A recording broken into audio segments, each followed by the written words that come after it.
Sobada toyuq kebabının reseptini deyirəm, yazın. Sizi inandırıram, hələ belə yumuşaq, dadlı və sulu kebab yeməmisiniz.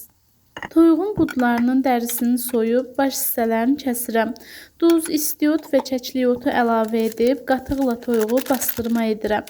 Qatıq həm yumşaq edir toyuğu, həm də çox gözəl qızarır.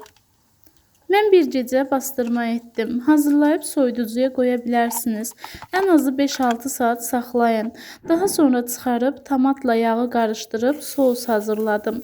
Və bir daha o sosa batırıb soba listinə yağlı kağızın üstünə düzdüm.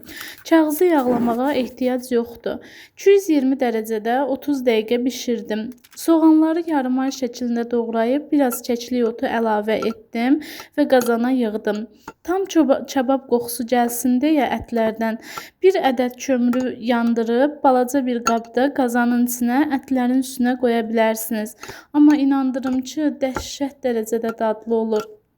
Mütləq sınayın və rəylərinizi mənimlə bölüşün. Kanalıma abunə olmağı və videonu bəyənməyi unutmayın.